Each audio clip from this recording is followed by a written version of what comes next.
Hello guys and welcome back to Tyranny. So, are you ready? Are you ready to find out if the top of this spire is exactly the same as the last one? I'm curious.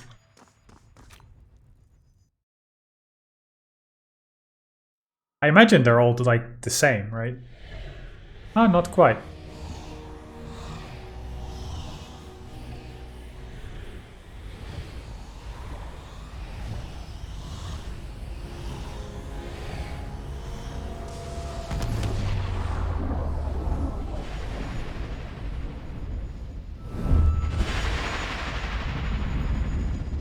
The arcane light courses skyward, trailing off towards the horizon in the direction of Vendrian's Well. You feel the ground ripped out from beneath you yet again as you drift back into the warmth of the energy surrounding you. Your awareness stretches beyond the limits of the spire, pulling in many directions at once. The light you saw arcing through the sky reminds you of the tether you feel to the top of Vendrian's Well. This too is a point of connection, and you're an inextricable part of it, bound as surely as the spires are to each other.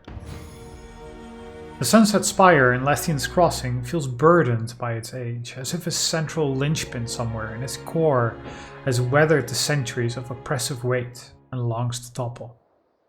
The surge of energy that courses through you, forming a link with Vendrian's Well, strengthens the very stones beneath your feet.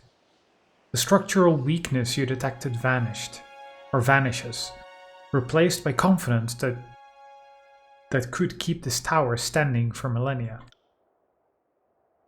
And tell me where you're writing from. Landry speaks aloud as he pens a missive. And how to reach you, and I will send you an iron ring for your troubles. He signs his name with a flourish and then tosses the parchment into the wind.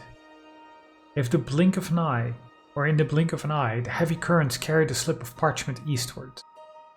I had this idea of a message in a bottle without the bottle. Maybe it'll work? If I threw a dagger from up here, I'd wager I could split a man on the ground in half. Damn, but I want to try. From here, even the old walls seem paltry. This sovereign view was not intended for the likes of us. Varric shakes his head slowly. The spire feels like a relay between you and Vendrian's Well, bridging some transference of energy on an enormous scale. You're the very first link in a chain that stretches the length of the realm. As you struggle to understand this sensation, you grow aware of whispers all around you. Well, let's listen closer. The whispers themselves seem to travel down the tether between you and your spires, conducting heat that feels at times unbearable. They speak of your actions, your choices, everything that led to you to this place. Your name is known, your banner recognized, your deeds reported across the tiers in the Northern Empire alike. For an instant, you can see the accumulated hope and fear of these whispers represent. It appears like dewdrops settling on a leaf, then trickling into a shared basin. This image is fed to you through your connection, a base metaphor that only hints at the true scope. There's power in these spires, though its source is unfamiliar.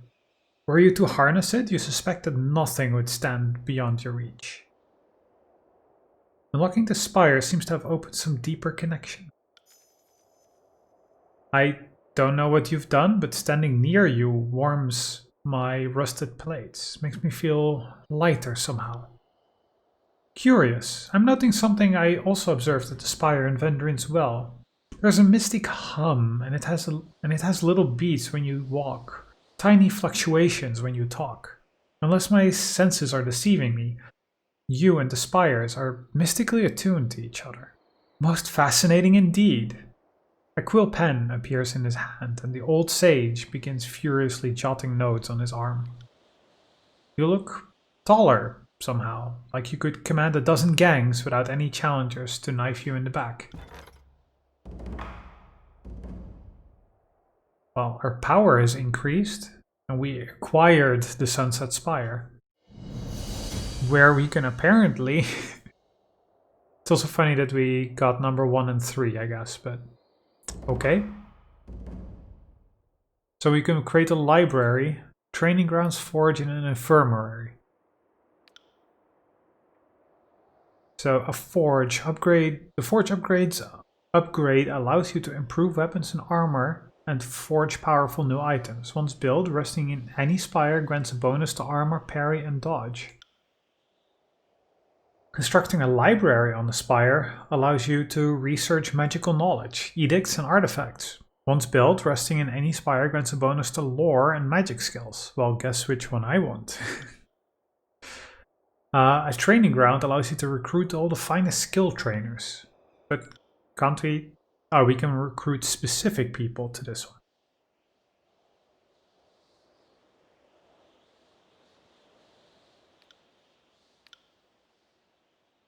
Once built, resting in a spire grants, accuracy, athletics, and subterfuge.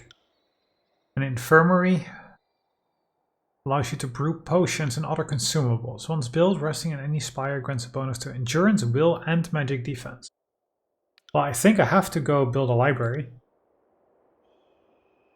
This action cannot be cancelled. Do we only get one per spire? Maybe we get one per spire. Maybe that's how it works? It doesn't explain this. But, okay. Is this our library? Just at the top here? Or what? How does this... And how is Ebb here suddenly? So many questions. Okay. You've acquired a second spire. All spires are linked, allowing you to travel instantly between them. This will reduce your travel time through the tiers. You can upgrade your spires you discover, building new structures on top of them. Each upgrade will provide you with different benefits. Click on a spire icon or press H to select an upgrade for your new spire.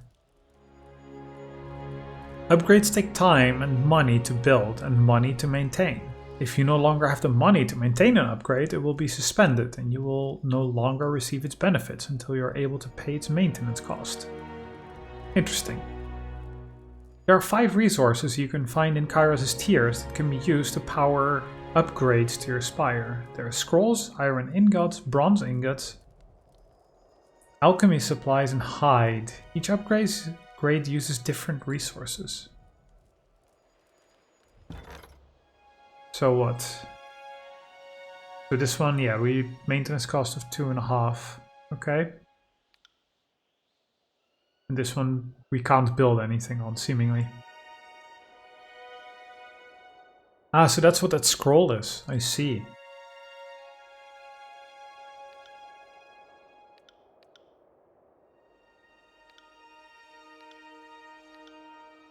Ah, so that's the edict screen. Okay. Are these the same? Merchant with a collection of rare magical scrolls.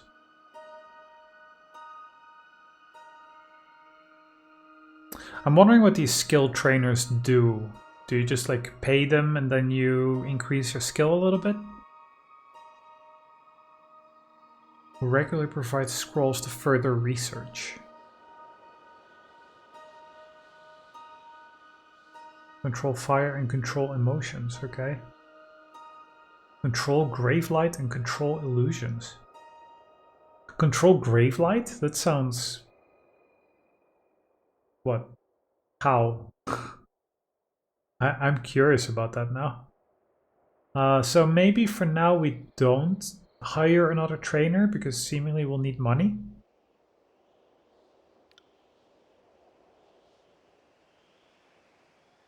Yeah, and we have Kenrick, so maybe we should try and warp using Spire actually. Okay, so Tunon, I'm not going to click away from this because, you know, we might just not get the chance anymore to respond. Maybe he's also going to be pissed that we've not gone to him directly, because, you know, we're supposed to. My dear Eterna, the court is all abuzz with the news of the Civil War. Representatives from the chorus and the disfavored are having little shouting matches in front of Tunon. The petitioners to the court seem swept up in talks of who will crush whom, and if and when Tunon will bring down the gavel and stop the fighting. What has me more intrigued is the other story out of Vendrian's Well. Tunon sends you on what I thought was going to be a one-way trip to the well, and not only do you live, you somehow claimed the mountain spire. And you broke Kairos' edict too. Such things make a little civil war seem so trivial in comparison, at least to those who can separate the message from the noise. Tell me, what was it like to break the edict? And how it is you took control of the spire, paid by no regalas.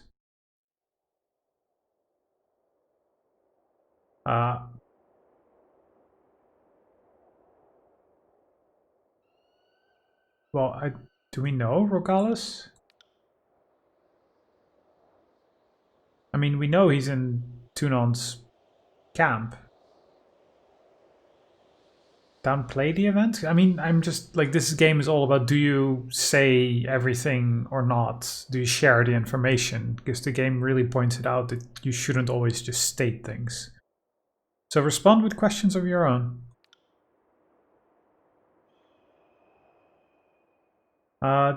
Dear Rogalis, did you know what the wording of the edict would entail? Did you advocate that I be sent on what was likely to be a one-way journey? Your question seems to imply that my actions at Vendrian's Well were orchestrated when they were, in fact, the product of me responding to a chaotic situation, nothing more. Dealing with two petulant, disagreeable archons occupied what precious time I might have spent undermining Kairos. How about you tell me what you know first? You were the one who taught me the value of never being tricked into self-incrimination, and how could I possibly argue with that sort of wisdom? Yeah.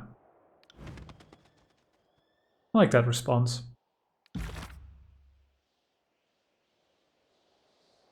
So yeah, we're at 2 out of 5. So we're leveled. Lantry leveled. Excellent.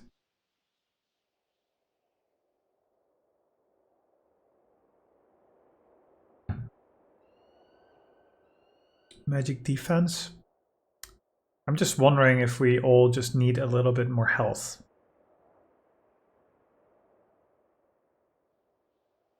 And I mean, we get a little bit of will defense too. Because yeah, all of these attacks are all only going to hurt more and more and more. Plus, if we have more health, you know, healing is based on the percentage of health, so that's better also. Which is actually, I think, an interesting idea, to make all of the healing abilities do a percentage. That way, you know, you don't always fully heal your mages and yet can't heal your, you know, your tank with 4 times the amount of health. Just heal them equally, just different amounts. I'm not gonna go into any of this, unless there's something really cool there, but bouncing blades. Okay. Do we just want to give him lore skill? Because we have so many good accents. Passive bonuses, subterfuge, and dodge. It's not bad, actually. Plus 10 dodge. Mage Slayer. Attacks drain magic energy from their attacks. I assume that's just weapon hit, yeah. That's pretty cool. Erase the record. Place a reservation seal on an ally. If the ally's health falls below a limit, they're healed for a large amount. Is it a once per battle? Once per day?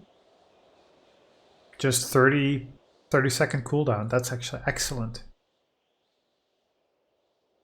And this is just a passive plus 20, which is also very good, mind you.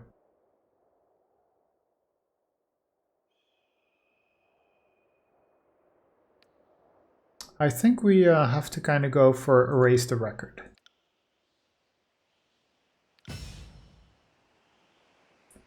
Cool.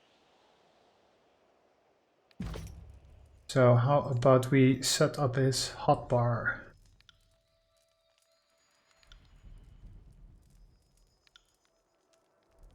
Erase the record.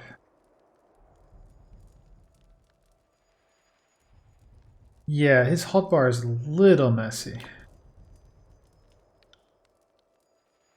So both our healing skills are 3 and 4, and 2 is our starting buff. And the quicken ability is at the end because we, tend to use it maybe once. Okay, let's talk to Sage Garrus. Greetings, Fatebinder. The sage bows low before you, the quills in his hood brushing the ground. Yeah, who are you and how did you get into my spire? I mean, you probably somehow magically, got teleported here because we wanted a library somehow, but... He takes a cautious step back.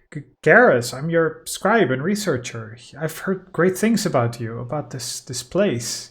The library here is incredible, if you don't mind my saying so. He quails back with uncertainty and fear. When I heard about the library you were building, I just had to come. I watched the workers as they hauled the stone and scrolls up here. There was an awful lot, and they were very tired, so I did what little I could to assist. Then on the last day, as everyone was leaving, I just stayed behind. I don't remember hiring you. Well, if you want to hold strictly to the truth, you didn't. But I never let details like that stop me from in the past. Sage Tacitus always encouraged me to show ambition ahead of restraint, and I am nothing if not a student of good advice. He straightens his posture and clears his throat. With your permission, of course.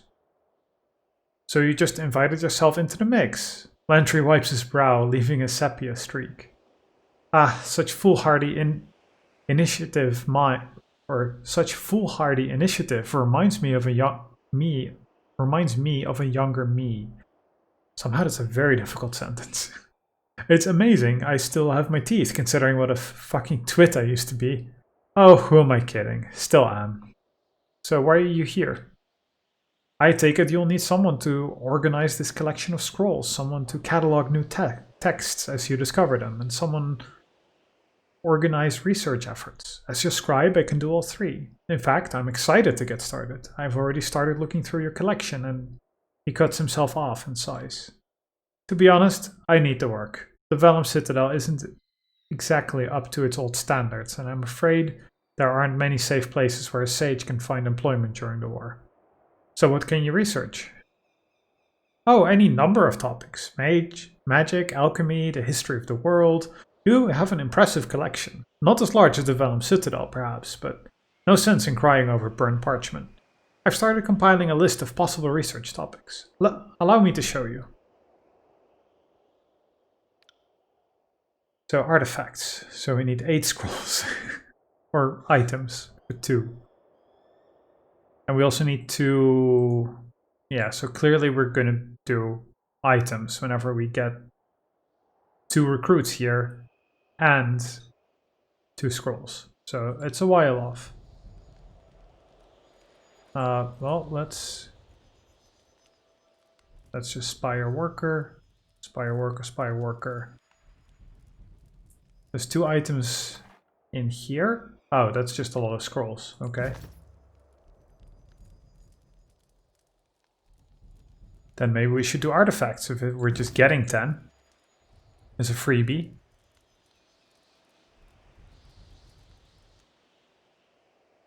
I want you to research something. An artifact. So we need more recruits, basically.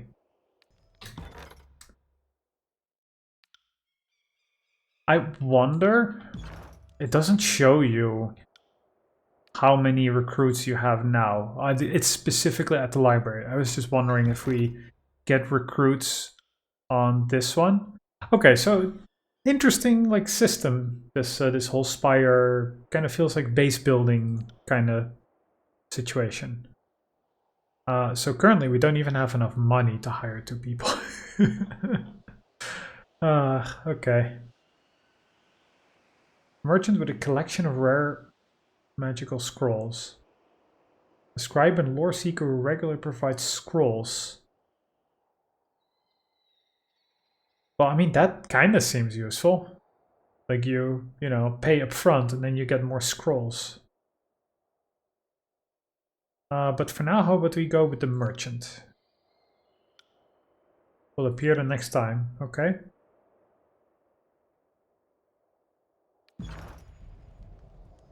So how does fast travel work then?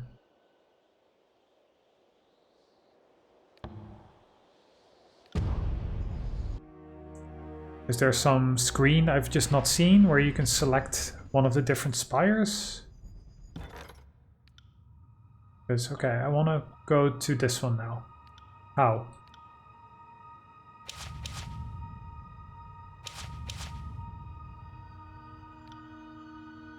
Do I have to go up?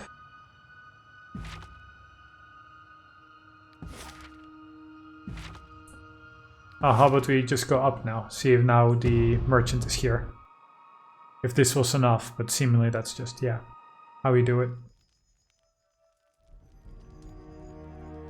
Arena. Let's see what this this merchant has. I've got scrolls, vellum, parchment. She shakes her head. It's really more interesting once you start reading. Care to take a look? Elegant staff. Cinder.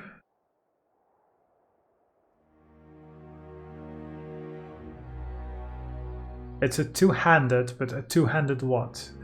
A staff? Yeah, magic staff. Explosive. Okay. I mean, that's pretty cool. Exceptional sigil of precise action. Sigil of marking. Oh, this marking thing, I've seen that that mentioned, yeah. It's one of the upgrades we can get for one of our talents. For our, what is it, thrust ability? Like, I think it raises it. Either if other people were attacking the same enemy, they got a better chance to hit or to crit. But yeah, I should have kind of maybe expected that this... Rapid casting. Magical accent which removes the recovery time of a material or guarded form spell. Well, focused rain. There's a magical accent which reduces the area of effect but increases the number of projectiles of chaotic descent spell. How many different classes of spells are there going to be? There's like what, a graveyard one, a chaotic descent? They all just sound very cool. Okay, well, let's perhaps see about selling some stuff, shall we? Because actually, if you remember, we have a lot of these gems. And a couple of them were worth a lot. Well, not as much as I actually wanted.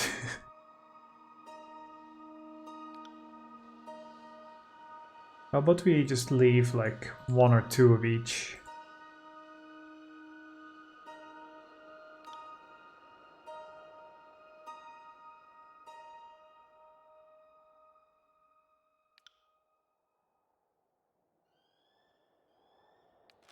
Well, that's something. Bronze Great Spear, Bronze Dagger. This Bronze Dao Sword, which maybe I... Wait, it's... never mind, I'm reading it wrong. I was reading the ranged attack from our comparison weapon that we have equipped. I got confused. It's like, it's a sword with a ranged attack? How does that work?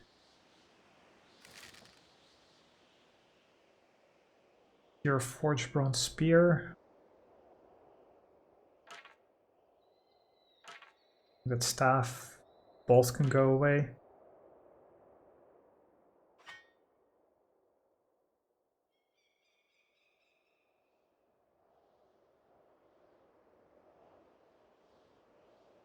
What did this do? Plus 10 control life. Okay.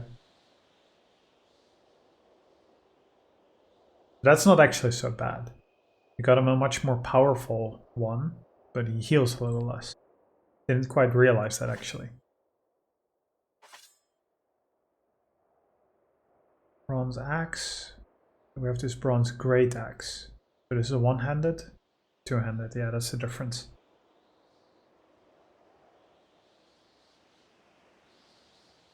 9 to 14. Just compare. So I'm just wondering if we should leave like one of these.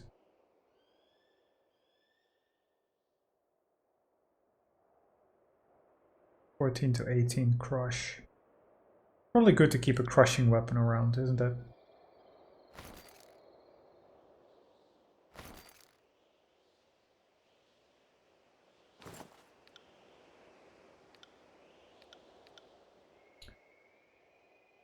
Yeah, I don't know what to do with all of this sort of stuff. I feel like at the end of the game I'm just gonna have like inventory full of different potions and things like that, but then again, there might just be a moment when we will really need all of this this healing and different stat boosting for a tough fight, etc. So it's good to keep around, I'm sure.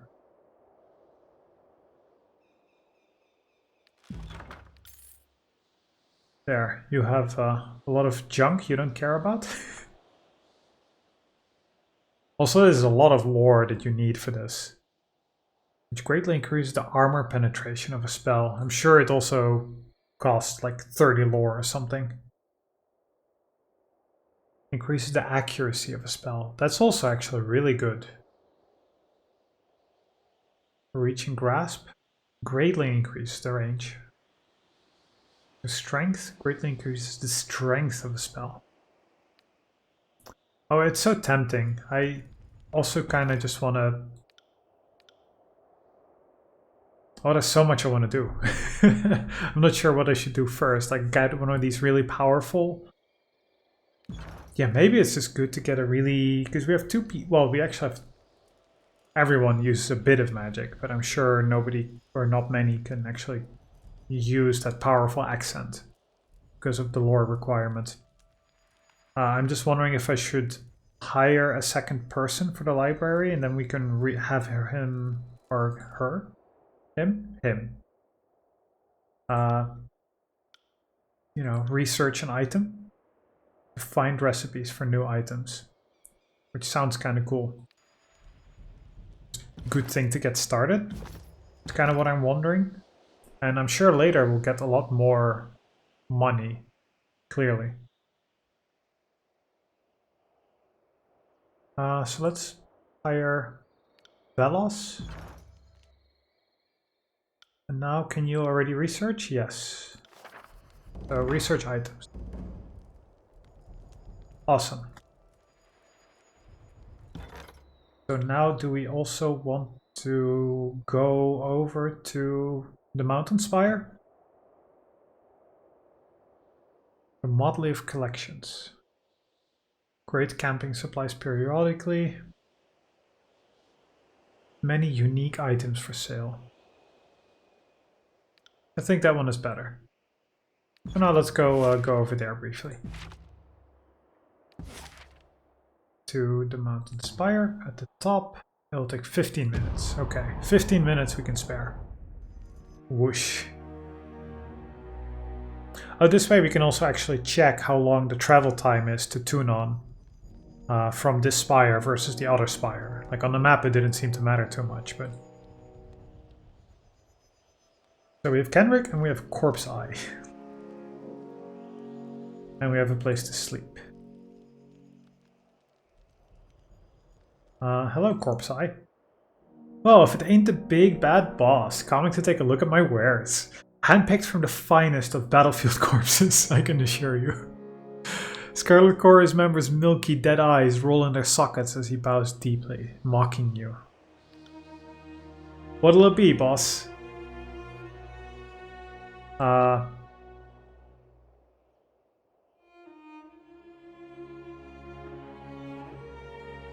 I'd like to talk? Corpse Eye, not really a name you come across every day.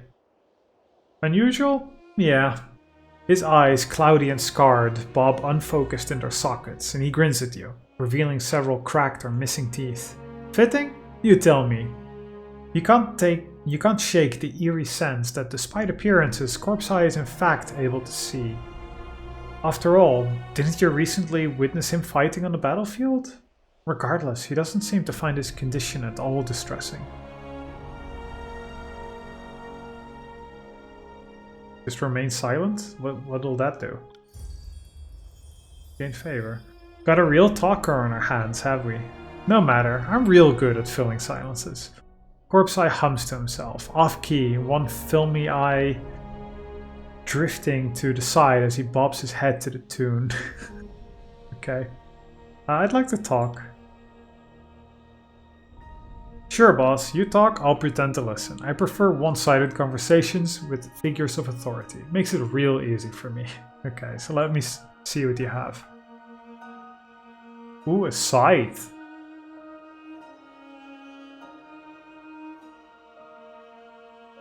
Doesn't seem that great, does it?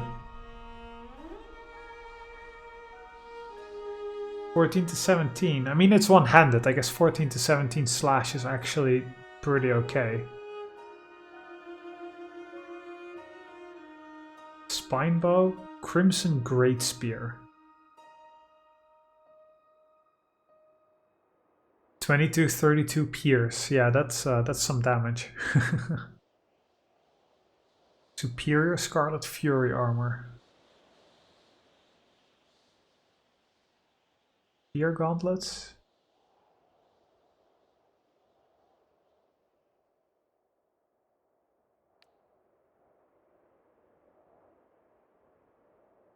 Barbed fur mantle. What's that do? Thorns. Only kills in shadow can equip this. Okay, don't know who that is. Sounds like a stealthy boy.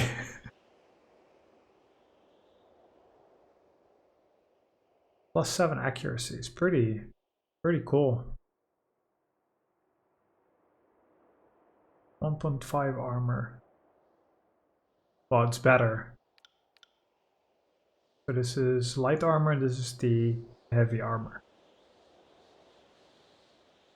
So it's pretty good because it adds a little bit more slash and crush armor, fire armor, and it's a little faster.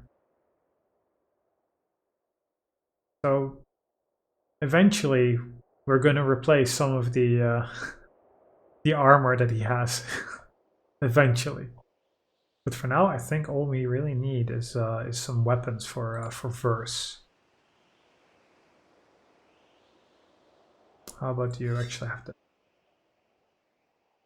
So twist an iron sword between fine.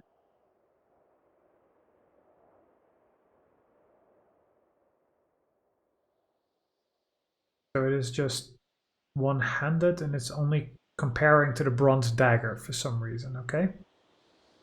Because it's literally the same as Imperial Iron Volcata, I see, that's why. +1 armor penetration and 1 DPS. I guess 1 DPS is actually a big difference because it's, you know, going from 5.2 to 6.1. Or what we can do is we can replace the bronze dagger and then that way we have 2 armor penetration weapons. I'm just wondering if that's like a smart approach because armor penetration is a problem for her. Because she was doing very little amount of damage otherwise. Also, I'm not sure how a scythe is a weapon you can wield in one hand next to a dagger. Like a dagger or a sword, okay. The scythe seems a little unwieldy. But maybe that's just me.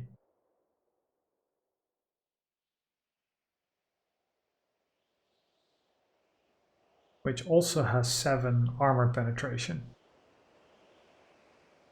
But that's a slash weapon. I'm sure this is also slash and pierce. Also wonder how that works. Is it slash pierce? And that goes against slash, and this goes against, or sorry, this goes against versus parry. And this goes versus parry too. Okay, checking. I thought I saw it differently. So why would I not take this? Because it's slower, with higher damage.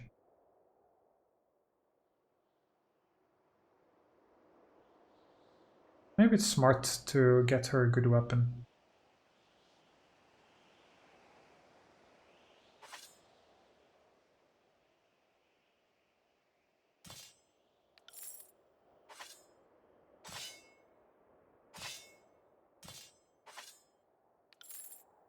There we go. She has a good weapon. He also has a really good weapon. The tenderizer is great. Okay, that's that. Then let's talk to Kenrick. A burly smith draws his arm across his brow and nods to you. Kenrick, smelter. Not quite a master, but you know, getting there. Never worked this high up before. First time for everything. I'm working, Fatebinder. Always working. Okay, so he's eventually just gonna give us stuff, I guess. So what does clicking here do? You feel as if your reach has broadened. You can feel the push and pull of your influence growing throughout the tiers. If you concentrate, it would appear you can begin the same trance that showed you glimpses of the previous spire. Well, let's do that. Find where the third one is, I guess. Once more you touch the sculpture, and once more your mind is flooded with sensation, this time of your senses leaving your body and floating up. Higher even than the mountain spire, until all of Terratus is beneath your feet. From high above you see the mystic currents moving about Terratus, billowing clouds of every color that churn about the realms. Even from this far away a vantage point, the cyclones and currents of magic fill you with dread and foreboding. Send thoughts downward. As you imagine the sense of heaviness, your perceptions drift towards the ground, hurtling through the soil until your vision resumes in the dark, foreboding halls of the old walls. Though you can make out almost nothing in the cramped darkness of the old walls, you can feel the old walls running through the soil of Terratus, linking many of the spires with these mystical arteries. Then send your senses toward the mystic currents. As you near the mystic currents, you hear inchoate voices, commands, proclamations, the stuff of edicts. All across Terratus, the edicts of Kairos, some centuries old, still live on. Their arcane signatures bright as the midday sun, seemingly stronger than the day they were proclaimed. As your senses float away from the arcane turbulence, you are struck by the fact that land untouched by edicts appears to be in the minority.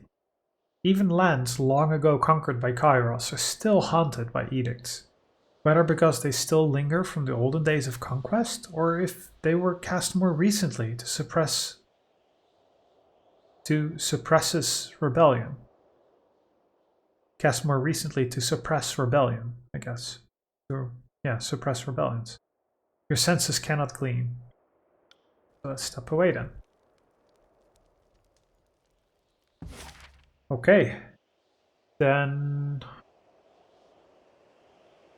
I'm just wondering about this one room which never opened.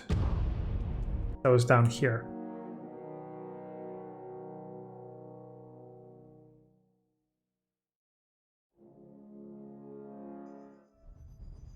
Oh wait, that was the other one, wasn't it? Wrong spire. Okay, good. That still just goes instantly. You didn't have to like go to the top and then teleport from there. That's at least convenient. Just wondering if now we activated this, now this door opened.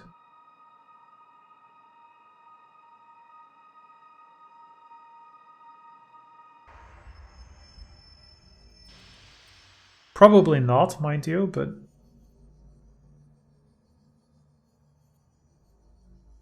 not quite. So at some point, somehow, we will open this. I imagine. Well, I guess let's quickly teleport over and see how we can quickest get to Tunon.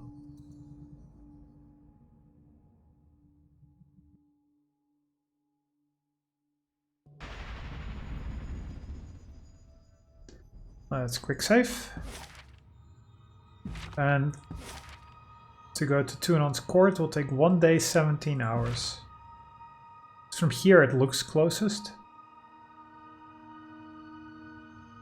I think also, yeah, I don't know. Let's quickly see. 1 day, 17 hours.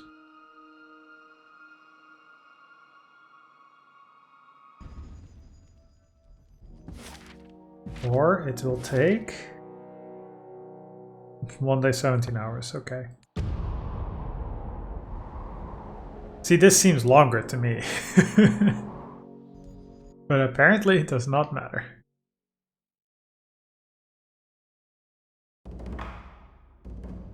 Received a missive. Oh, Regalis responded, huh? Dear Eterna, your tone seems so cold, distant, and distrustful. It's almost like you've been paying attention all these years. Yes, I knew I learned about the wording of the edict. And while I did not advocate that you be sent, I did not disagree. Like it or not, you're young, fit, and entirely self-sufficient. You should be flattered to be trusted for the honor of proclamation. I'm asking about your experience because it's not every day that someone breaks an edict, let alone awaken a spire. If I had some insight into your experience, perhaps I could shed light on what happened. Or get you in touch with someone who could.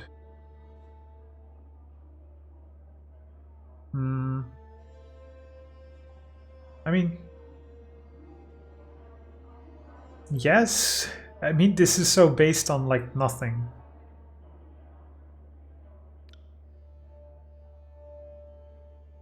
Simply said, Kairos' edict simply said that an agent of the Overlord must claim Ascension Hall before Kairos' Day of Swords. The only thing I consciously did was take charge of the battle to claim Ascension Hall. My claiming of the spire happened just moments after I felt the edict's grip release. The floor of Ascension Hall gave way, unearthing a glowing pattern buried beneath the chamber floor. Kairos only knows how long it's been buried under the tile. As for how I actually claimed the spire, it is perhaps a mutual bond. Atop the spire is an old structure, a twin-timed edifice. I'll include a sketch on the back of the parchment. That seems like way too much. This is too much description, no? Don't send it. Oh, this time it actually sends you back to this. Send a polite refusal. You seem to think I've learned nothing from my time in court. Whatever I tell you will just be used against me later. You'll have to settle for the written equivalent of a blank stare. Gain minor wrath. Oh, I don't think I want that. Then let's just send it, I guess. Not sure how I feel about that. So, Lady Lucretius. This well-dressed older woman stands apart from the milling crowd of nobles. She stares off into the distance, oblivious to your approach until you're right in front of her. Oh, greetings, she offers a reserved smile. Anda Lucretius, formerly of Thistleholm, you have the look of someone who belongs here. A fatebinder, no doubt, she nods. You need something from me. What is Thistleholm? A great sigh deflates her. It was my family's ancestral hall. The oldest stones dated back to the year when the bastard city was naught but a dozen roofs and wagons clustering for warmth. Compared to the houses of the great lords, it was nothing special. Age had softened the wood, and its queer placement in the warehouse district set it apart from the finer grounds where lords and ladies strolled for amusement. It was a mess, but our mess all the same. I would invite you over for tea, something stronger even, but it would only disappoint. You'll find naught here, you'll find naught there but a gaping hole. What happened? Collateral damage happened. When the educator cast his judgment on the bastard city, he destroyed the districts of the corrupt merchant kings, their manors, their counting houses, and yes, their warehouses. Aged, dignified Thistleholm collapsed as a massive sinkhole opened under her foundation. The bastard city's laws may not have been perfect by Kairos' standards, but my family followed them with respect. and never took a copper ring more than we deserved. I can't help but feel that my estate was not the criminal Tunon had in mind during his sentencing. Okay, so what are you gonna do? That's the question, isn't it? I appealed to the educator, thinking he would see reason. After considering my case for all of 8 seconds, he awarded me a belt of rings and a plot of land on the outskirts of the city. Tunon told me to build anew and start farming. Farming? Can you believe that? She shakes her head. It's not even that I'm opposed to the labor, but we're in a war. I can't have the Scarlet Chorus breathing down my neck, raiding my crops, and Kairos knows what else.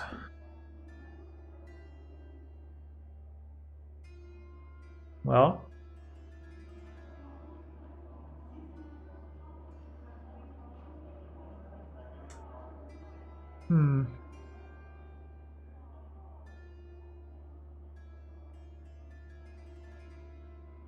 Yeah, I guess Kairos' laws are made to serve the masses, not the individual. I can appreciate that, especially when there's suffering or corruption on a grand scale. It all makes sense on parchment, doesn't it? She glances to the left and right with unease. I come from a long line of smart, ring-savvy merchants, but even I can't reconcile Tunon's justice with Kairos' law. There's something wrong about it all.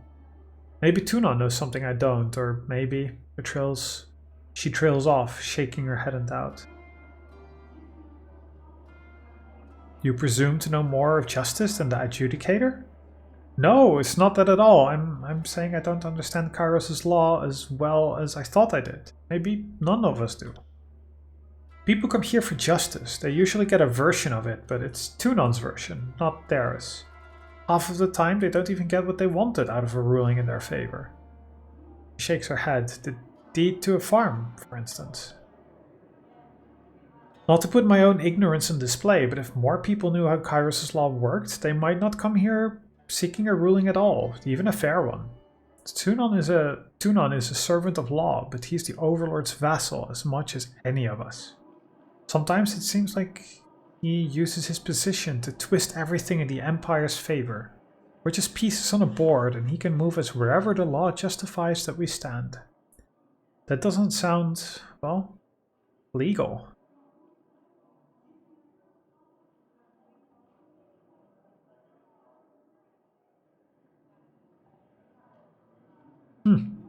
So we can blackmail her? I'm not too sure about doing that.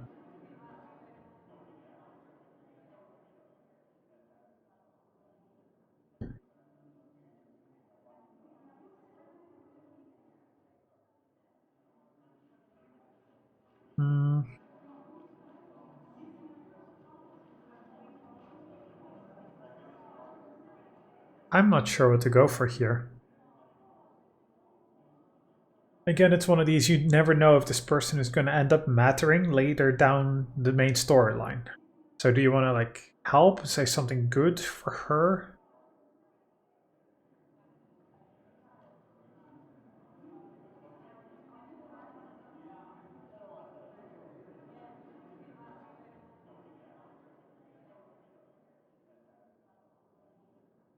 Well, I guess Tunon isn't one to change his mind. Unfair as it might seem, the ruling stands. I had no thought to dispute the ruling, but I appreciate the kindness of your tone all the same. It's an uncommon thing to find in the bastard city these days. Farewell, Fatebinder. Be well.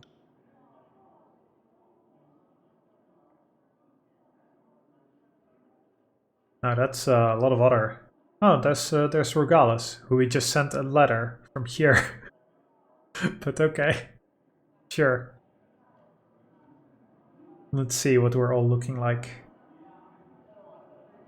Fatebinders really don't stand out, do they? Really, really not.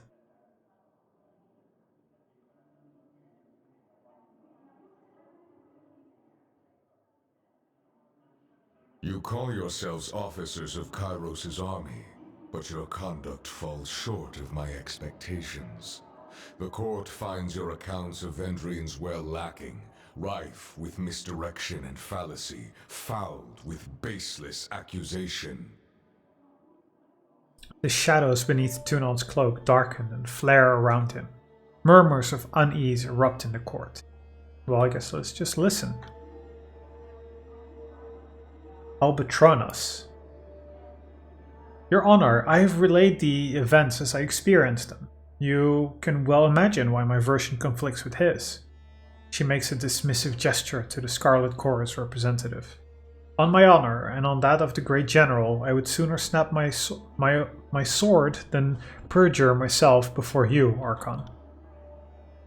Blood Mulch. Oh, so you imply that falsehood comes easier to my lips than yours.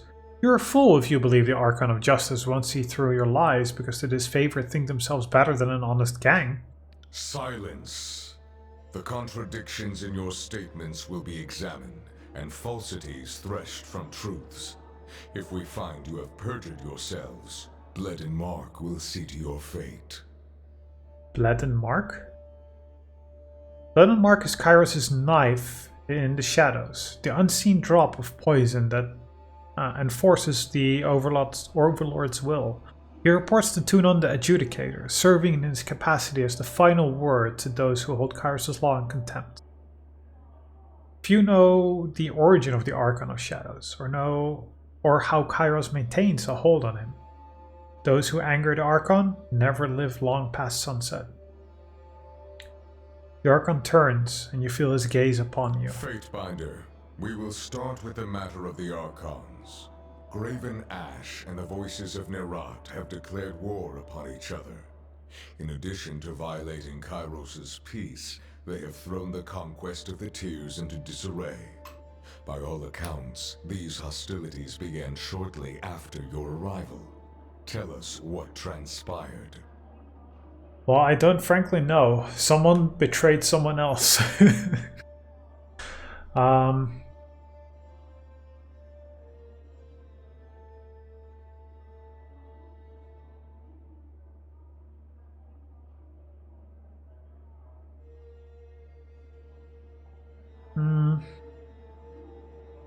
Well, they have been of different minds since the start of the war.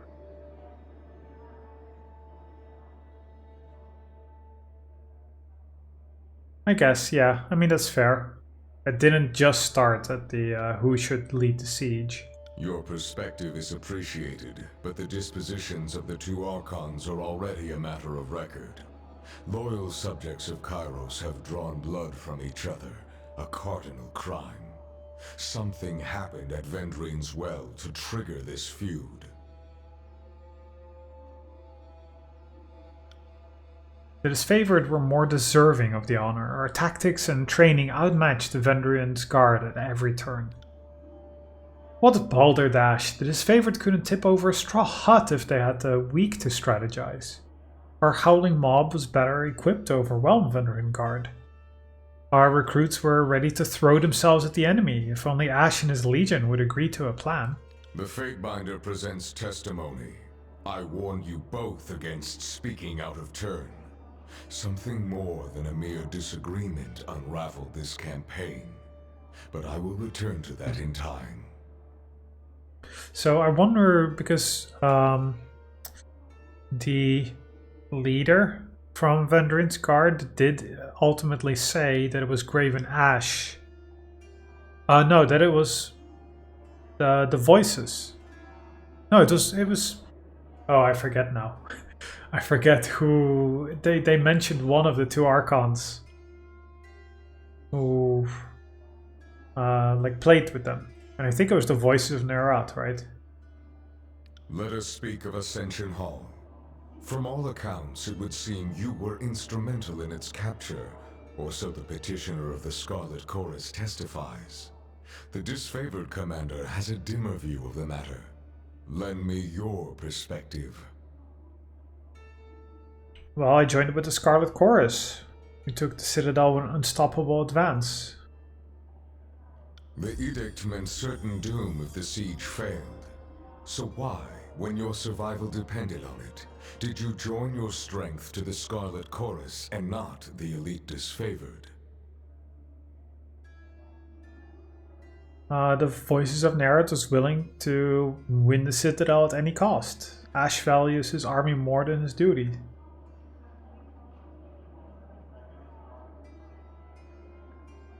Yeah, no, I think the first one is actually better.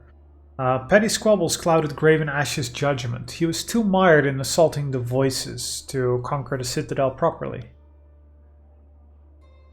For a long while, the adjudicator hovers in silence, shadows trailing from below his robes. I will consider this testimony at length.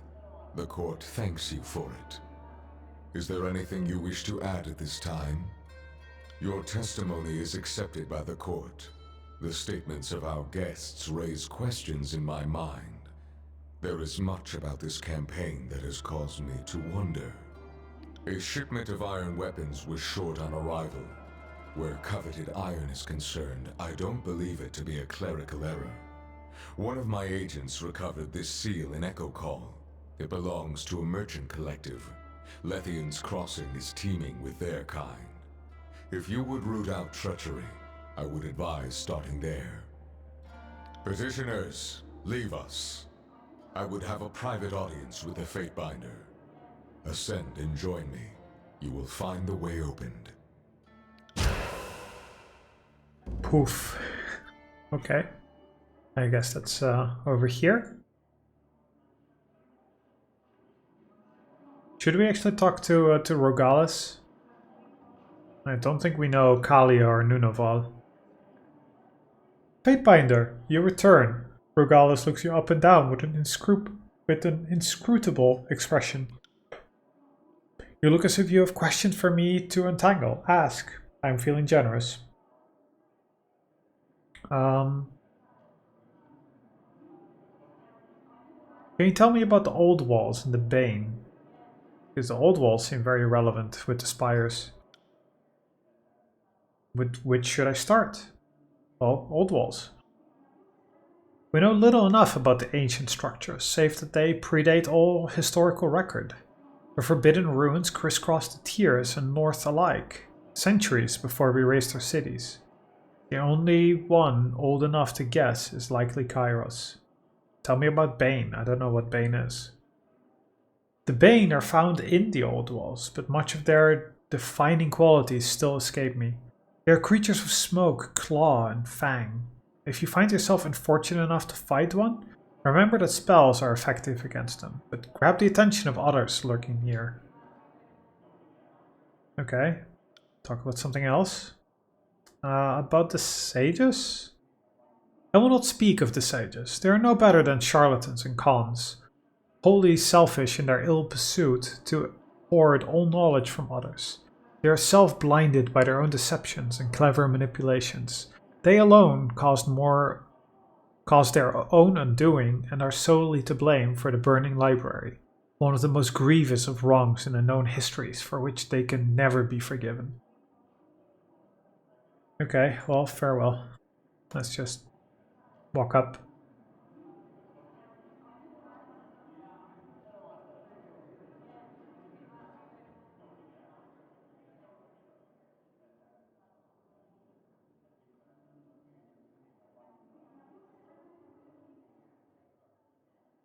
First doesn't want to. First it's just like, nah, I'm good back here. I'm good. Don't need to talk to him. This civil war, this feud, is an insult to Kairos' peace. It should not have taken the better part of a year to silence the last vestiges of the Oathbreakers.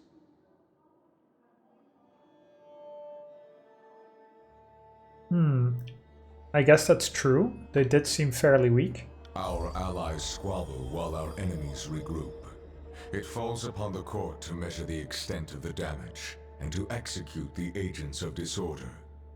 I suspect that treachery, negligence, disunity, and greed have infected one or both of our esteemed allies.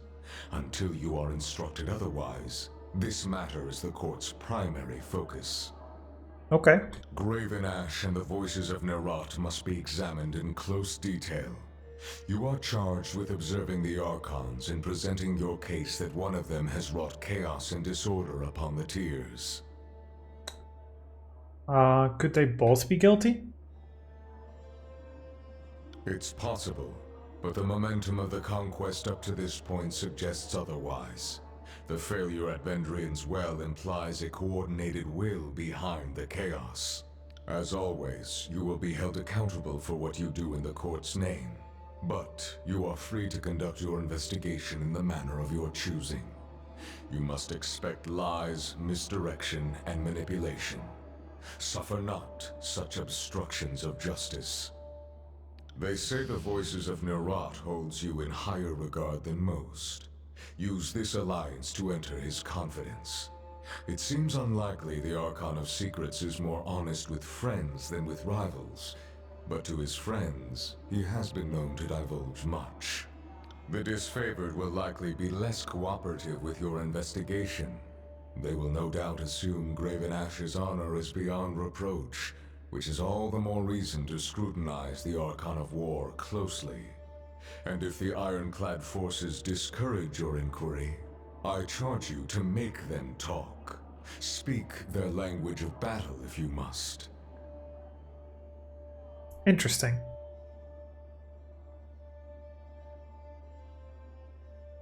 I shall speak with the Archon of Secrets. Your fellow Fatebinders have been busy acting as my eyes and ears. I have a few leads for you to follow. You should, of course, speak with your brothers and sisters of the court if you need further counsel. The disfavored have made use of the Sage's network of dovecotes and messenger birds as they come under capture. I've heard multiple claims of strategic communications gone missing. The Sages are broken, their citadel in flames, but they were not slaughtered to the last. Some of their numbers still congregate around the smoking husk of their burning library. If they have been reading disfavored communications, learn what they learned, then execute them. The Oathbreakers were reported to be using iron armaments, more than they might acquire from looting what few disfavored they killed. Any iron in the tiers not rusted through was made by forge-bound hands in Lethian's Crossing. Between craftsman and quartermaster, someone let iron fall into enemy hands. Investigate this matter and bring the thieves to justice. There is a final matter to discuss. A sensitive topic. Though it's impossible to gauge from his expression, Tunon seems more wary than usual. Say nothing. In spite of the many shortcomings at Vendrian's Well, you managed to make a name for yourself. You proclaimed an Edict of Kairos, resolved its demanding conditions, and ascended the mountain spire. Any one of these feats would be worthy of recognition by the highest authority. You managed to accomplish 3.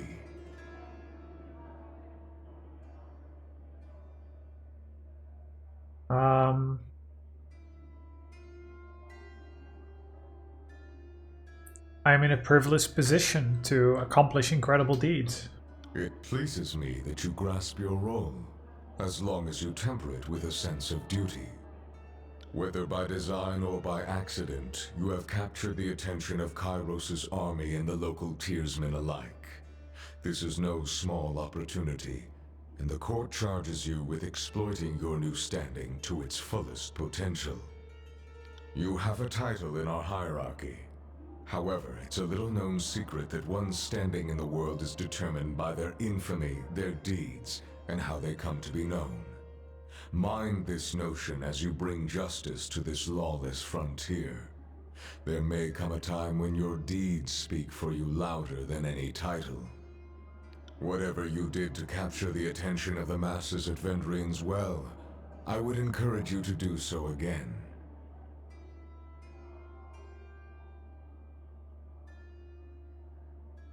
Understood. I will be known as a champion of justice. Good. It falls to us to set a new standard for these southern barbarians. You are dismissed. Should the court have need of your presence, you will receive word. Go forth and do my bidding, and bring glory and honor to the tiers in Kairos' name. Tunon raps his gavel against the floor, the singular note resounding throughout the hall.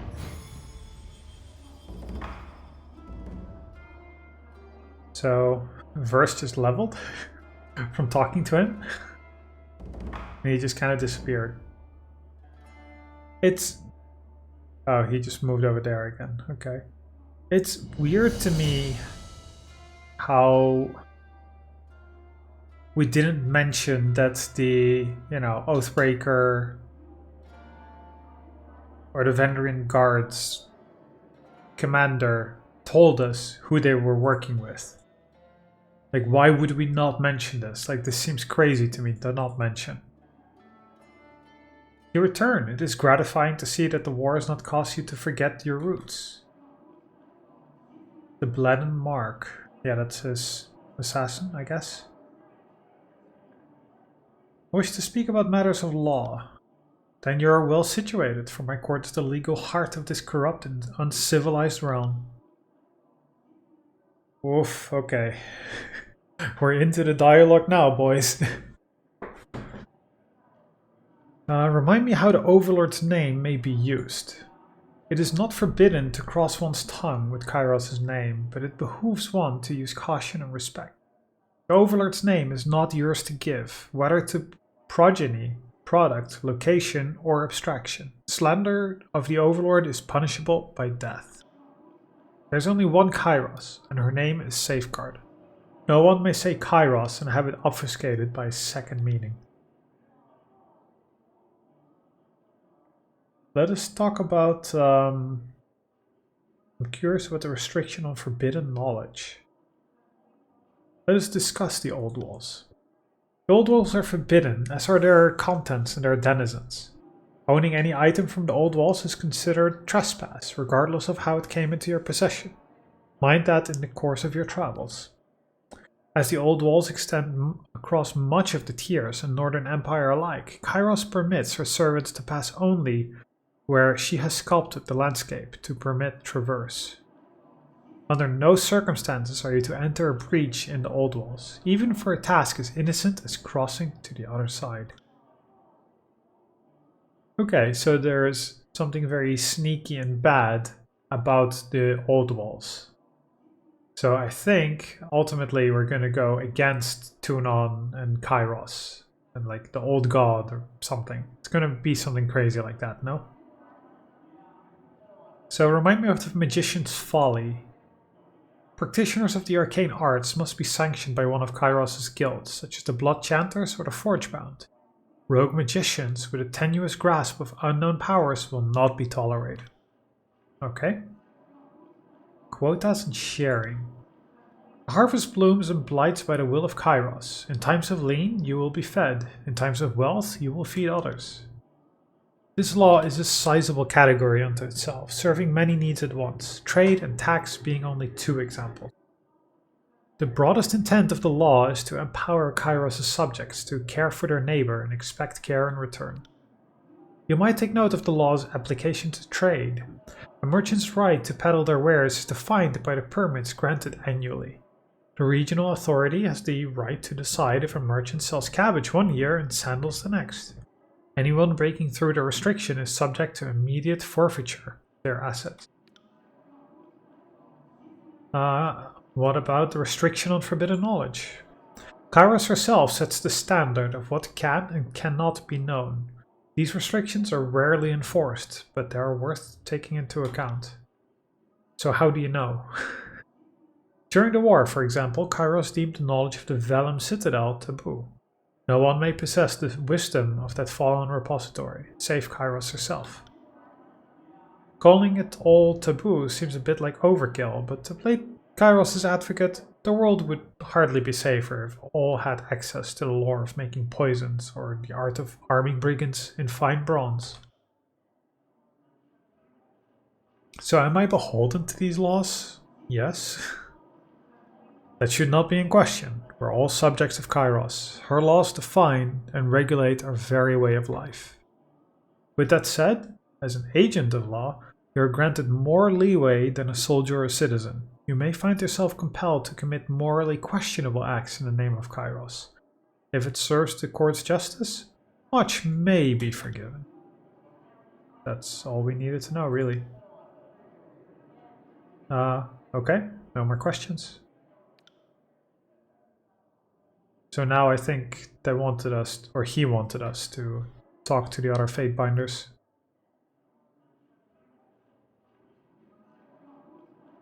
The color combination on the floor is really nice. It's really Yeah, it just looks really pleasant.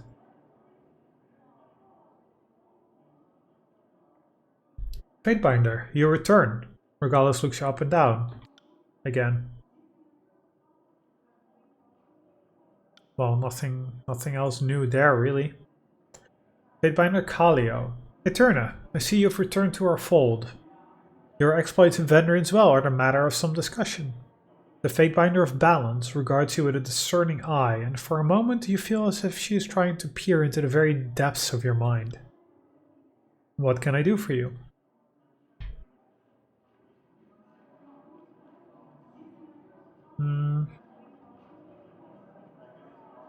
Has anything happened while I was away?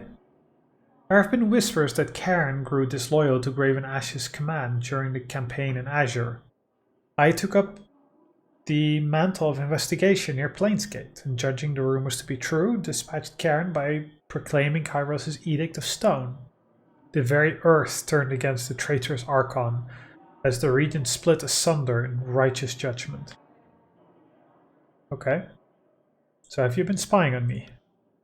Don't act so surprised. It's my duty to ensure those who operate under the Educator's name adhere to the spirit of his law, if not the very letter. Okay, of course, I've got nothing to hide. So you say, but I have to weigh all evidence presented before me with an objective eye. Assume you're being watched, Fatebinder, but don't concern yourself. That's no more than any citizen of the Empire can expect. And Nunoval. Nunoval, tune in favor 1.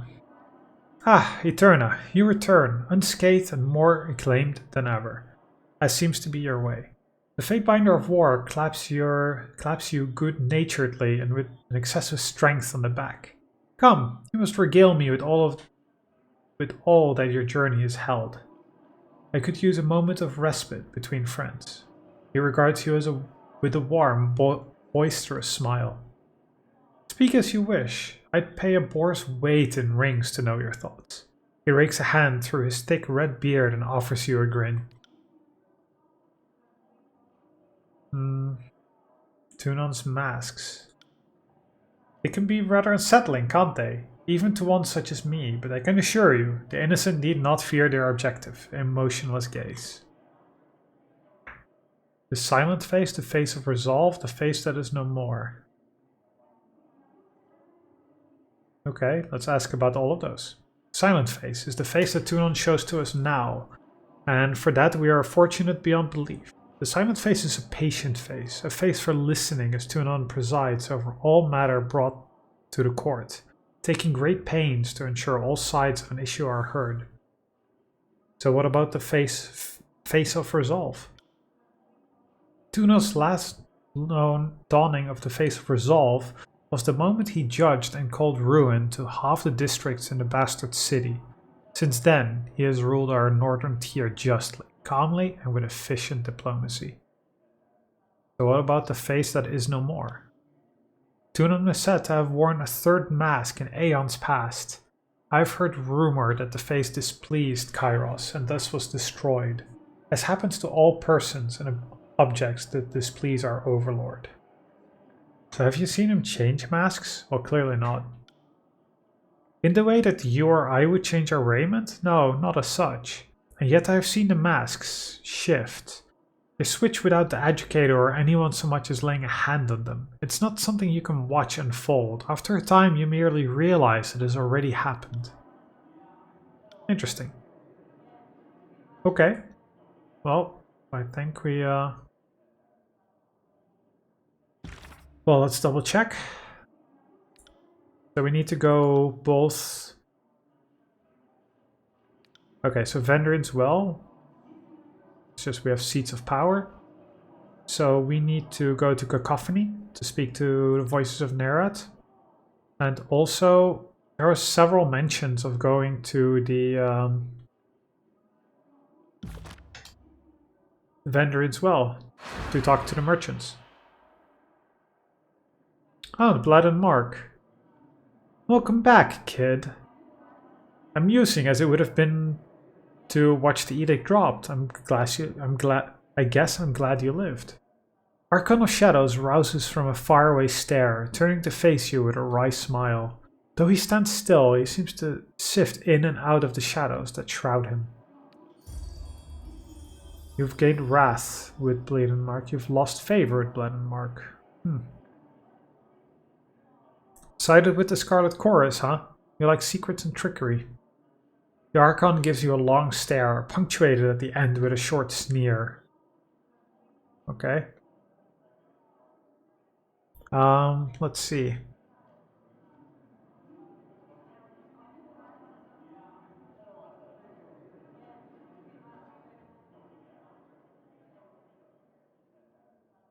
I don't need morals.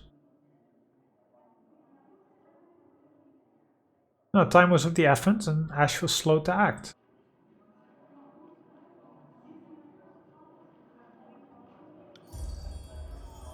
It's not surprising that he'd be cautious. Ash's Legion has warred without reinforcements for years. Unlike the Voices, when his soldiers die, his army dwindles. I imagine you're off to meet with the Voices for, well, whatever it is he has in mind. But first, you and I need to have a little chat. Well, okay, let's be quiet. Everyone's keeping an eye on you, because you did something nobody has done before. Got a guess as to what that might be?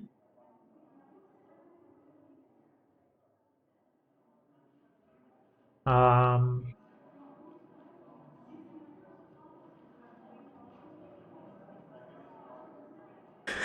the first person to take an evasive stance against your rhetorical questions. I like that. Second, actually, but not that. The Archon raises an eyebrow and his golden eyes glimmer with the briefest hints of amusement. Proclaiming the edict isn't new. Neither is surviving or resolving the commandments of an edict. But you're the first to proclaim and resolve the very same edict, and it didn't kill you. In one fell swoop, you survived your second edict, resolved the very one you had proclaimed, and woke an arcane structure that had slept for several centuries. Yes, we know this. We've done this. We've had this discussion for like 5 times now.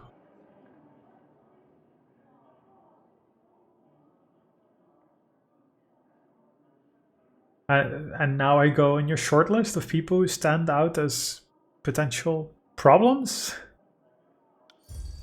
More or less. Mostly more. He offers you a dangerous grin.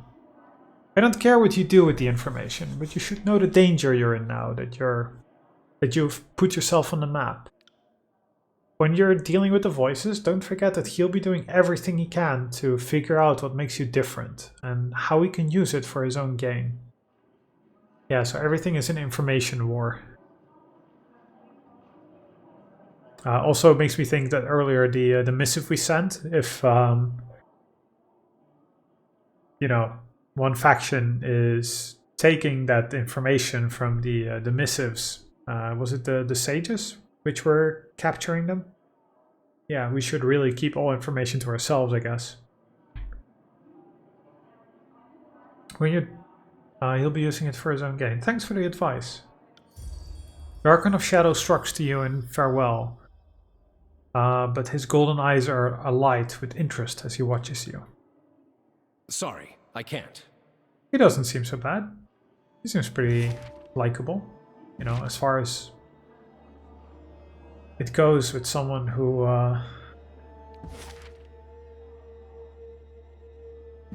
I'm just wondering if it makes sense to go to Aspire first.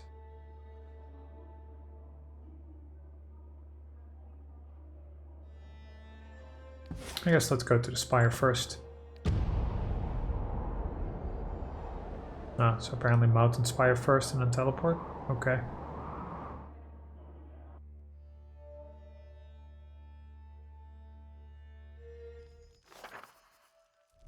Research item completed, that's what I was hoping for. Will do.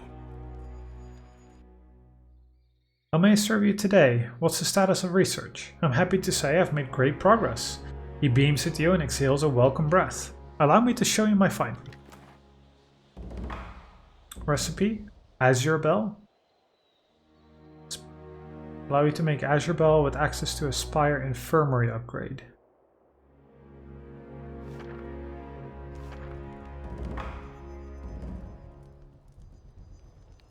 And the other one? I couldn't right click it. You won't tell me?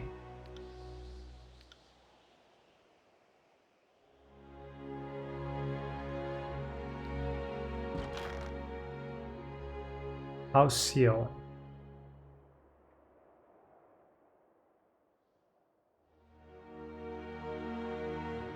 When did we get this house seal? So we have a scroll, Azure Bell, and Headhunter. Okay, well, let's talk to Velos, since we're here. The sage examines a scroll, taking in every detail of his handiwork. Did you know that there are 7 ways to write fire, but only 2 for water? He continues to examine the scroll without the slightest sign that he was expecting an answer. Could it be that fire has more meaning in our era? There's a short pause before you realize you've actually approached him for something. Oh, my apologies, Fatebinder. It can be taken for a ride on my own trails of thought. I'm sure there's something you need from me? You seem fairly versed in the common language. Did you study at the Vellum Citadel? Velos scowls and contorts his face into a tight knot. Yes, that is what it used to be called before Kairos' edict fell upon us all, taking thousands of years of knowledge and reducing it to ash. He quickly regains his composure. My apologies, Fatebinder. The wound is still fresh for many of us. Please, let me be of service to you. I don't have anything for you at the moment. Recruits can generate items for you while you're gaining experience. Cool. So nothing yet.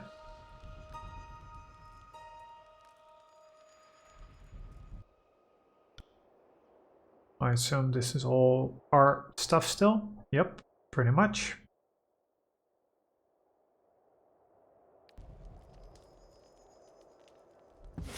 Let's quickly go to the mountain spire, because I think we'll need to go that way anyway, because it's closest to Cacophony.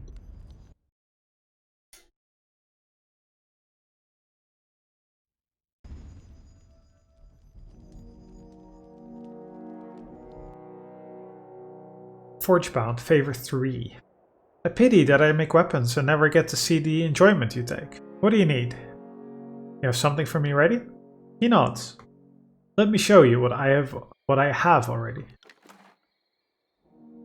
An iron war mace. Two-handed. Devastating. One weapon crit, push a target for, well, half a meter. Which is probably a push. Probably like an interrupt too. So not bad. Cool to have, especially for free. Or I mean, I guess passively. Okay, let's go to Cacophony.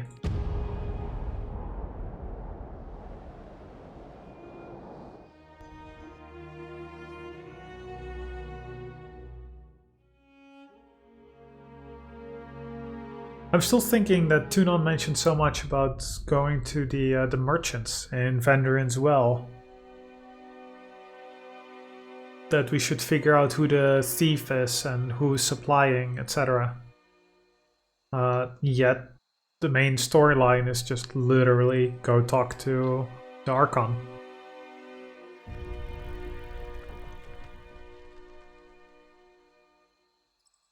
Welcome to Cacophony, Fatebinder. They're all said to be expecting you. So where can I find him?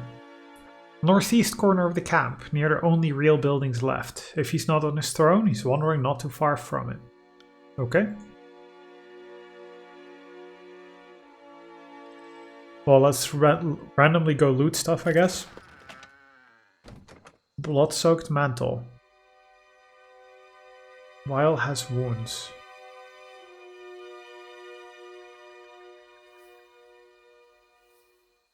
I guess when you're not at full health, that's how I should read this.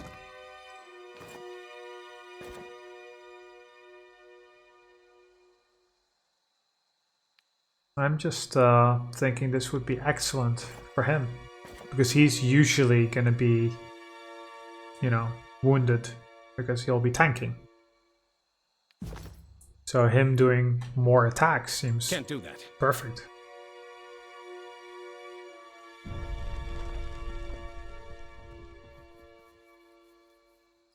Splinter, Calamity Jin.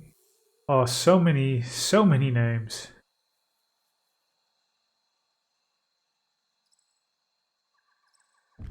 Seven Toes, Voices of Nerat.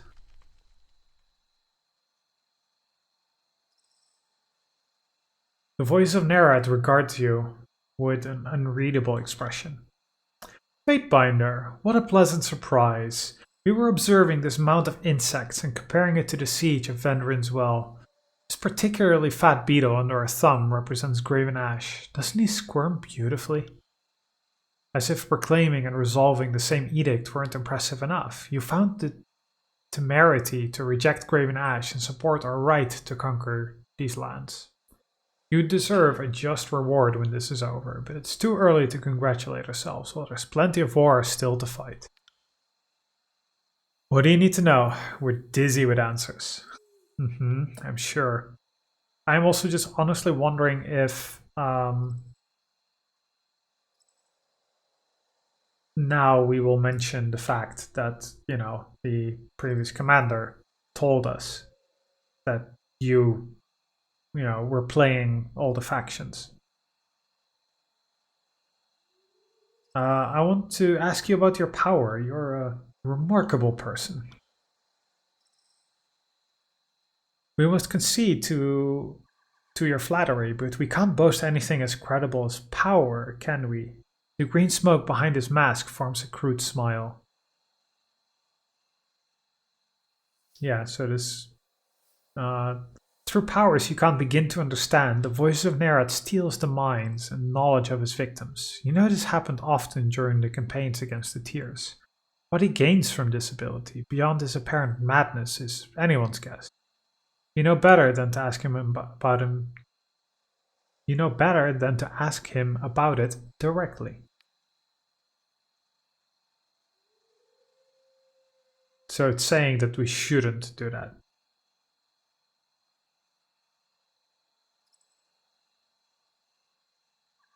Have you ever tried to absorb another Archon?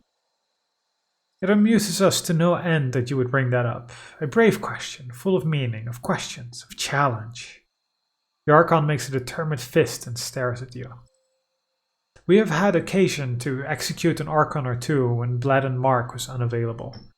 This was all within the limits of the law, you understand. Someone gets an inflated sense of self-importance and decides to start their own small empire. And we step forward to volunteer our services. Well, I guess let's ask about what's your secret anyway. We are full of secrets, and we can't be expected to share them with the adoring masses.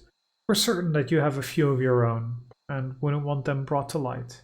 His empty green eye sockets stare with intensity. But we do love a flatterer, don't we? A kind word here and there is enough to melt the coldest heart, of which we have several. I'm ready to learn anything you'll teach me. Teach you? Impudent, ambitious little morsel. Our lessons come at a steep price. He chuckles, sending a gust of putrid green smoke across the gap between you. You will come to learn of us in time. Observe the workings of cacophony. Observe our grand design. One day our talents will be laid bare for you. Our talents. Would you follow us to the end of the end? Or the end of ends, and seek your reward of faithful service? There are wonders to behold, Fatebinder, such wonders as you cannot imagine. This you already know. Let's ask about something else. So, what's your plan? I'm ready to talk strategy. Of course you have questions. We'd be so disappointed if you didn't have any. Our first priority is to humiliate that piss bucket Graven Ash, but we'll have a better chance of it once every corner of the Tiers is wearing red. Do you see our design, Fatebinder? Does our madness complement our method?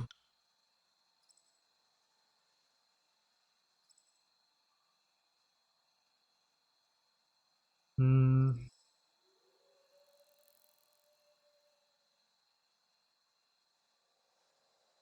We will invite every man, woman, or child who draws breath and occupies this fingernail of a peninsula to join the Scarlet Chorus. A conquest by invitation. How very polite. Say nothing. Conquest is a delicate matter. It needs feeding, watering, soft caresses, a lullaby before bed. We will invite the leaders of the resistance to join us. If we have their leaders, the people will follow. You will bring them to us, yes? Chiefs and the assets of chiefdom. So he was recruiting Vendrian's guard. As for how you factor into these plans, that is a part up to you. We have many ingots in the fire. It's more of a question of what piques your interest. A document of great power, the Silent Archive, rests in the burning library. The archive is said to hold many secrets, any of which we can twist to our advantage. One of our gang bosses, the Censor, seeks the entrance to this queenly treasure. Aid her in the search and dispatch her back to us with any finding. Tunon's arcane smiths set up shop in Lethian's Crossing. With simple ore dredged from the heart of Terratus, they can assemble wondrous crafts of iron. Our intellect swells, overfull with secrets, yet we are ignorant of the iron secret. Seek out the Forgebound and their master, who even now makes for Lethian's Crossing. Have her sent to Cacophony, and I will guarantee her protection and safeguard her knowledge. An artist such as herself needs to be shielded from the perils of war. According to the whispers of our spies, a greybeard by the name of Eldian may be able to tell you more. We are nothing if not receptive of the wisdom of ages. Interesting. Well, I think let's go to Lethian Crossing, since we already know that. The crossing lies in the shadow of an ancient spire. Well, my spire? Yeah, my spire. Thank you. We know from Apex that you find such places alluring. Feel free to explore this one to your heart's content. Seek out Harkian Bronze, a merchant who has served the chorus with enthusiasm. We pay him handsomely for his services, so he should be obliging to your mission. The voices arches his fingers. It's so weird that his name is multiples in it. The voices is a single person. Arches his finger and nods to himself as if agreeing to something unspoken. With the Forgebound Master and the secrets of iron on our side, Graven Ash and his army will tumble over the phalanx of Bothdals. Okay. What a weird person. Any buildings we can go into here? Not really. Also, there's so many NPCs, I honestly don't feel like talking to all of them.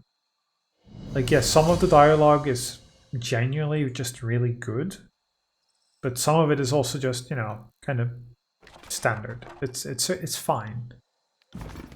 But then if there's so much, it's just a little too much, where I just kind of don't necessarily want to. Is that bad? I think it's okay. So much more accuracy, more DPS, and faster. Just no armor penetration. How about we give that to her? And then if we go up against normal enemies, she can use that. That just so reminds me of Ragnarok Online with the assassins using guitars.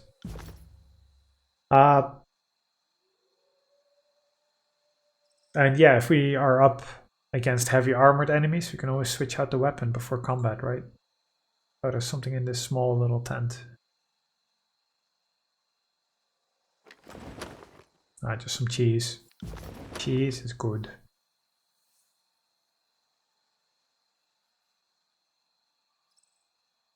Sorry, I can't.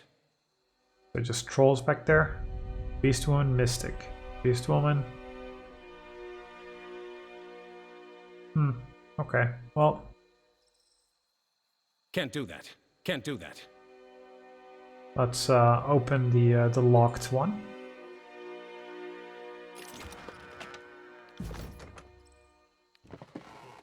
Yeah, we don't use camping supplies.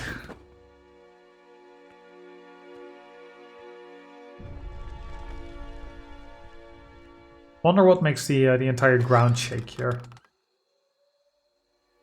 A leather buckler. Well, not very exciting, but okay. Let's get out and go to Lethian's Crossing.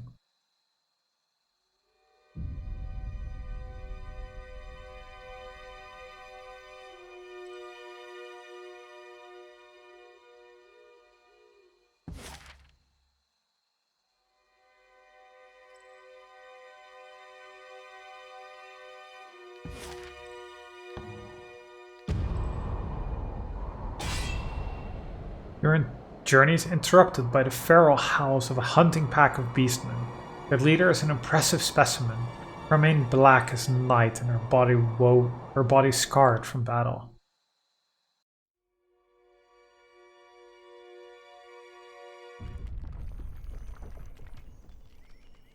Well, let's see. Oh, kills in shadow. We can recruit her because we found, what, a weapon for her? Or an amulet or something? Before you towers a massive creature of fur and flesh, her short, black snout snuffling in the air. Know this scent. Stench of blood, sweat, battle, iron and death. Smells like alpha. Smells of strength. But is male. Interesting. The beast woman cocks her head to one side, eyes bright with curiosity and red as fresh blood. Those eyes rove your body up and down, darkening with a sudden heat, with the look that a predator bestows its prey. Have been stalking human centrail. Have ranged many more than 5 nights through tribe and human territories of Tyr's land, hunting for human called Fate Binder. For human who woke horizon rock called Mountain Spire. Have hunted hot high, cold low, wet dry. Traipsed far until paws bled, but always human who smelled of alpha evaded beast woman. Had to slink through shadows, fast, quick, without rest to catch delicious prey at last. Your markings, you must be from the Shadow Hunter tribe. Fate Binder knows tribes of beast women. Curious human. Male who smells of alpha and knows of Shadow Hunter tribe. Best tribe. Lost tribe of kills in shadow. Her eyes pin you with lust, the look of a wolf that's found a hare.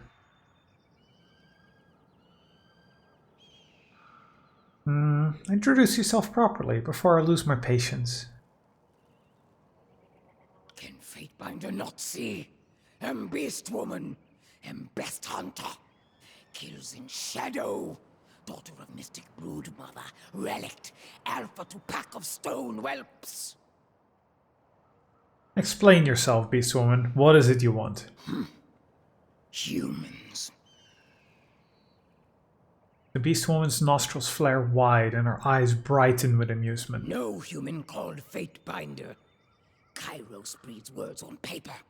Fatebinder binds words to earth and sky, makes ground tremble, makes night cry, blood and fire. Say nothing. Tribes of Kairos fear Fatebinder. Human Alpha claimed Horizon Rock called Spire, and Archons did not kill Fatebinder. Archons rolled over and whined, covetous. Shrug. Kairos hunts human realms to extinction. Rules tribe of blood and ruin, starvation and death. Seeks to slaughter beast women like prey. But beast women are not prey. are not flighty, feeble-minded humans. And she spits a gob of tawny mucus on the ground. Beast women are savage hunters, bred to fight Kirut, like Fatebinder who smells of alpha. Strong always kill weak, then grow weak. Not killed is migration of life. What kills in shadow is not weak now. Will not be weak for many long seasons. Will join Fatebinder and survive Kairos' tribe. If you want to join, it'll have to be as my beta. Kills in shadow is not beta. But even alphas submit to stronger-willed primas. Many packs make a tribe. Is this not a thought humans also understand? Beast Woman will follow Fatebinder. Will not dominate. What confused, crazy ramblings. I find it hard to follow. Unless Fatebinder begins to smell weak.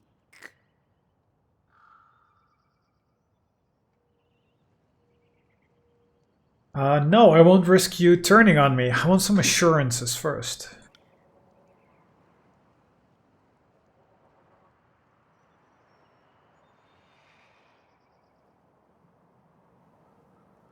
I'm also just wondering if like the "you will not threaten me" attack is more of a attack to kill and you don't get the companion, or if it is a attack to show that you're more powerful and then she will follow. You will give up any brood, pack, or tribe of your own. The beast woman snarls viciously at the thought. She shakes her mane, dislodged several insects and sending them flying to the ground.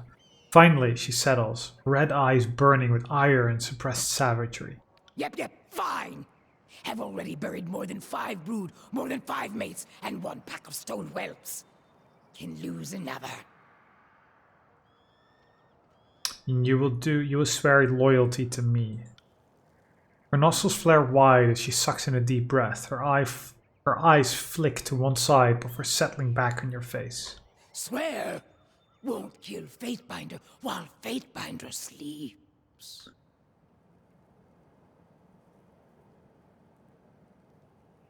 And you will do as I say. Beast Woman will do this. Beast Woman will do that. Such whining and begging makes Beast Woman think Fatebinder fears kills in shadow. Will not follow Alpha, who trembles at shadows, even killing ones. Fine, keep your nose to yourself. Kills in shadow will not shelter stone whelps anymore. Scamper, run, flee! To see shadows lurking, stalking behind. Barb cleft his leader now. The pack hesitates, causing Kills in Shadow to emit a low, menacing growl. Will not like if Kills in Shadow catches sight or scent of stone mongrels again.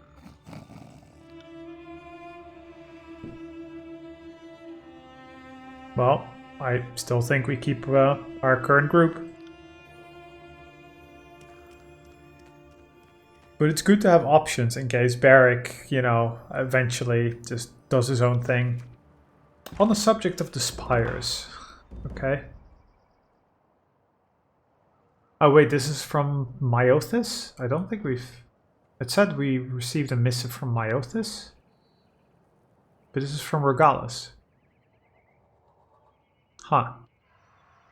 Your summation is most fascinating. Thank you for sharing. You're certainly not the first to proclaim an edict. Many of us have been used to complete the casting of the Overlord's magic, and you aren't the first to break an edict. Though that list of names is smaller, more exclusive list. What's curious though, living in recorded memory make no mention of someone who proclaimed and shattered the same edict. In that regard, you're an anomaly. The bad news is, the Archon knows this and will be suspicious of this distinction. Along with this parchment, I have included the contact information of the Honorable Fatebinder Myothis. An old peer of mine, and perhaps the most knowledgeable in the court on matters not taught to us by Tunon. Treat her with respect, and she will not betray your confidence. Best of luck, Eterna. I think things are about to get even stranger for you. Ah, so he seems okay. So do we have like a side quest to Trial of Archons?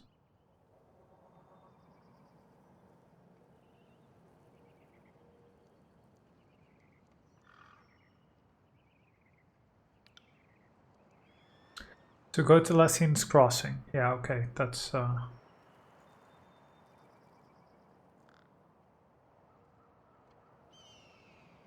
I'm not necessarily sure that Retamon has agreed to let you through.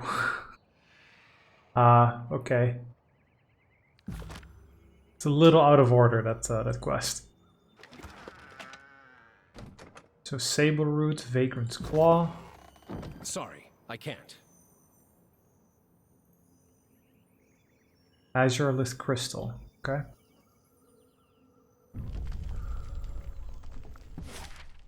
Now let's continue. Let's see now if we can make it all the way there.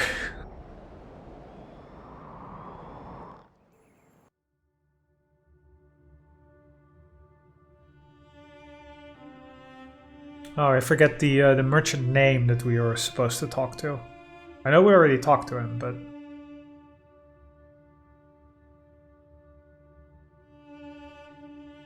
I'm curious if in the same forge or the building of the forge bound,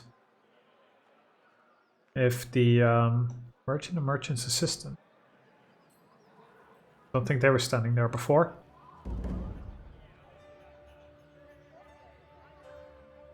Side quest. As you approach the entrance to Lethian's Crossing, you see two figures talking intently with each other. The woman points north as she talks. I don't know if we can afford to stay there, or stay here. The region is too unstable and our business is suffering because of it. And if I have to pay one more toll or hand over more guard money, I would have two rings to rub together. But where will we go? There isn't a single place in the tiers that's safe. The woman stops speaking when she sees you. Fatebinder, you grace us with your presence. She bows and smacks her assistant on the back of her head. After a moment, the young man bows too. What seems to be the issue? Other than my desire to leave this town before its leaders cause it to collapse in on itself? Well, Fatebinder, I'm not one to speak ill of Kairos' men, but the Scarlet Chorus currently control Lethian's Crossing, and I'm not sure they're entirely qualified for the job. They keep such a close eye on everything. No one I know is happy having them around. Now, I wouldn't normally say it, but I'd wager my last ring anyone could do better, even the Bronze Brotherhood. And their leader has been acting more than a little crazy lately. If you're certain you need to deal with the chorus, their current leader in town is Tear Smasher. She leans in, lowering her voice.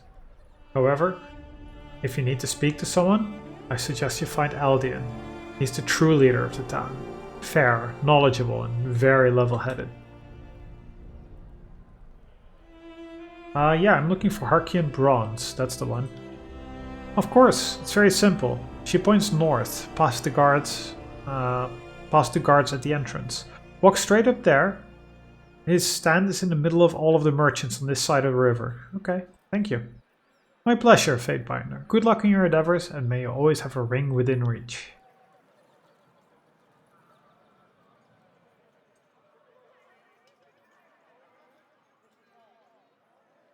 Let's briefly talk to Harkian. Ah, Fatebinder. Came to stock up, I see. The voices told me to speak with you when I arrived. Oh, but yeah, tell me something about the seal. I don't know where I got it. Let's take a look, shall we? Harkian takes the seal and turns it over. When he spots the insignia, he quickly deposits it back in your hand and wipes his palm clean. Where did you get that? It came from a merchant caravan that was ransacked, apparently. Suspected as much. He mumbles and worries his brow. So far off the normal trading routes, but why there? Why then? Why now? Maybe you could start telling me about the merchants? He refocuses on you and nods. Of course. The sigil belongs to Handover Quill Merchant Company. His lips tighten to form a violent pucker. Tell me more about Handover Quill. They were once a powerful trade organization that, well... He cups his mouth and glances around. Let's just say that you didn't want to get between them and a contract. What with Tunon's new laws in the bastard city, the Quill slunk into the shadows of Kairos' authority, trying to keep a lower profile. If you're involved in any kind of their dealings, stay far away. A shipment of iron and weapons went missing. It was found, with their seal, in a house in Echo Call Crossing. He strokes the shadow of beard growth under his chin. Suspicious, I agree, but war always has its little problems. He waves a dismissal. It doesn't add up. Now, if we can return to the subject of my wares, he smiles and readies to show you some fancy bauble. The weapons were meant for the disfavored, and the Vendrian Guard suddenly had iron weapons. The Vendrian Guard? Archean drums his finger in his mouth and considers. Well, this changes things, I suppose. Changes things? What does Handover Quill have to do with the Vendrian Guard? We lack athletics, okay. First things first, Archean clears his throat. This will come at a price if something unfortunate took place. And my connection were traced back to me. The consequence would be costly. You know, I'm shocked to find an honest merchant like yourself engaging in an illicit trade. His complexion loses some color. Illicit? Whatever do you mean? Gestures to his wares. That bottle, essence of maizenberries, a deadly poison. What bottle? Archean turns, pulling on the end of his beard. He tries to follow the direction of your gesture. There's no... Then his confusion clears, replaced by stark understanding. Of course there's bottle. And after you tell the authorities that I must have stashed or destroyed it, then it's your word against mine, am I correct? Most perceptive. Our occupational hazard. The merchant lets out a heavy sigh. I should be used to this by now. If you breathe a word of this to anyone, I will denounce you for the liar that you are, but he looks around to make sure that there are no settlers close enough to overhear what is being said. I received instructions from Fifth Eye to use Handover Quill to deliver iron weapons to Venrian's Well Citadel. I don't question my orders, I just follow through.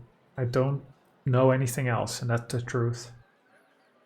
Well, and I think, saying that we needed to talk to him from the voices will lead us into the dialogue we just had, so I don't think that necessarily matters at this point. Of course, I received a missive mentioning that you would be arriving. I'm afraid I don't have much to tell you at the moment other than the Forge-bound Master has arrived in Lethian's Crossing. You should probably go to the Forge and find out what's going on. The Forge-bound and I aren't really on the best terms. Okay, farewell. I know where it is. No problems. Oh, so many doors that we didn't go in last time. Just checking if there's an extra door here or something. No. So how about we quickly go in here? And I think last time here was there was a big beastman standing, guarding. Which is no longer there now, so... Siren. Huh. I guess the Archon is recruiting or something.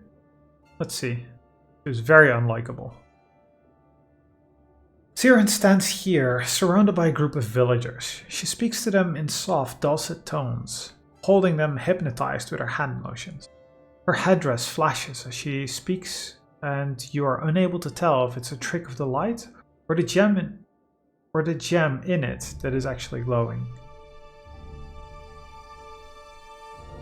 What? You're unable to tell if it's a trick of the light or the gem in it. The gem in the light? I don't understand how there can be a gem in light.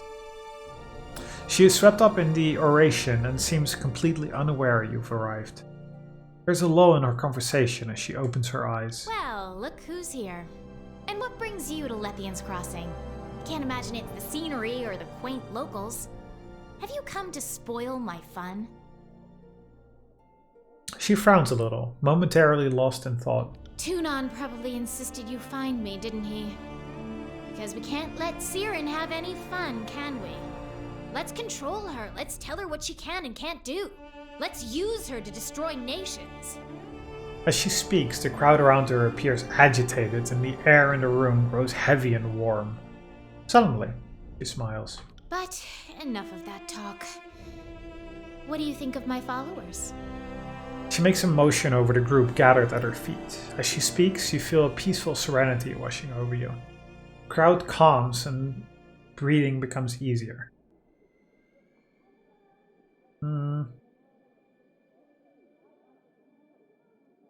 Very nice, as long as you don't let it get out of hand. Oh, stop that, Fatebinder. It's not like I'm hurting anyone. Well, at least not yet. She laughs, and the feeling in the room buoys. You smile without even realizing you wanted to. I want you to join me just like that? Siren wasn't even mentioned, was she? I don't remember so. Someone with your power needs help directing it. Would really us saying that she needs help directing her power gain loyalty with her? Like, that seems like a lie. I guess. Why on earth would you want that? I can't imagine you're doing it out of the goodness of your heart. Oh, Tunon must have had a hand in this. Or Nerat. Maybe I'd rather stay here where people won't insist on ordering me around all the time. Although, you did activate one of the spires, so your power is something I could learn from, and you are right.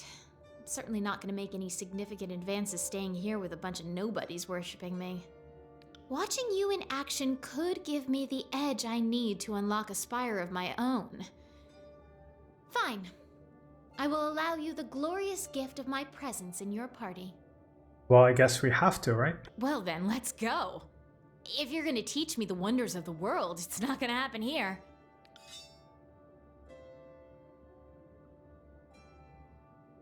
So, Ab, Kill, and Shadow, and Siren.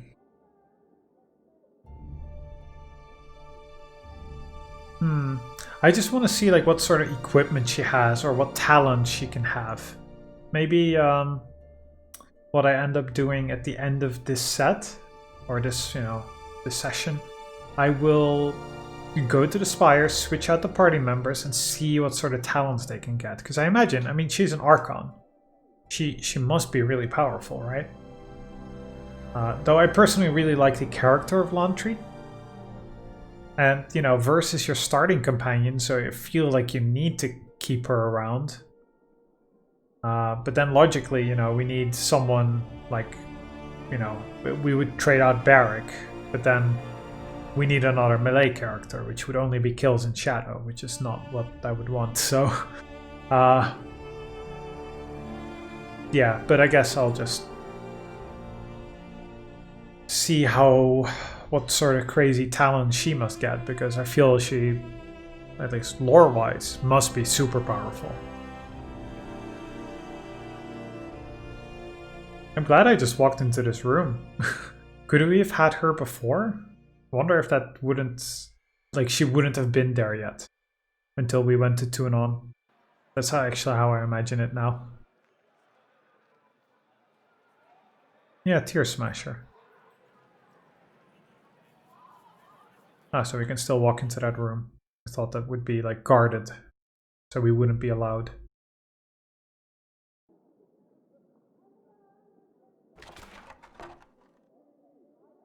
Some fish. You didn't see nothing.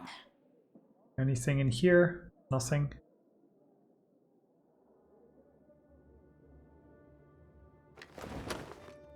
Camping supplies and some healing potions. Okay. I mean, it's free to healing. It's what is it? 1 bronze? It's copper, bronze, silver, right? These loading screens are a little long sometimes. I know I said that last time, but you know, it's the way it is.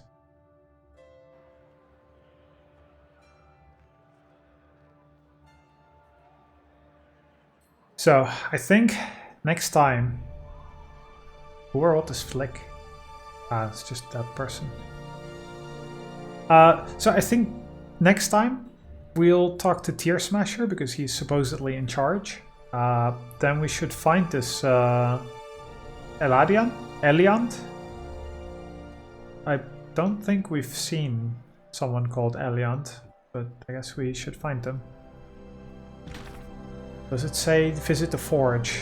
Zedenya, yeah, that's the name. Let's see. Yeah, nothing else is mentioned here. But this Eliant we should find.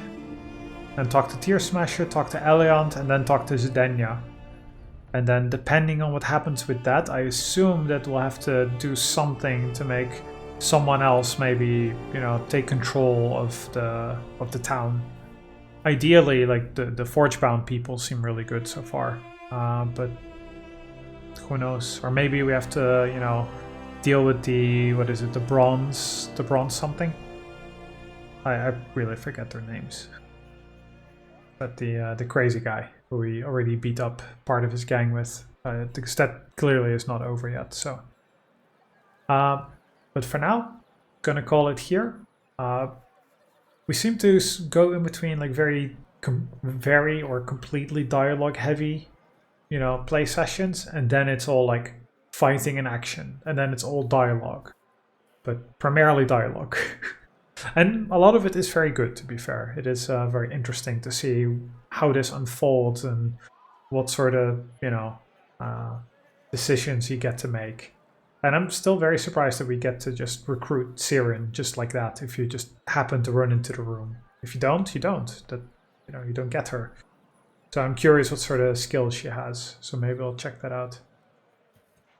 So for now, if you like the video, please leave a like, give it a thumbs up. You know, if you have any questions, reach out to me, leave a comment. And well, I hope you enjoy the next session because I'm looking forward to playing it. All right, thanks for watching and see you guys next time. See you, dudes.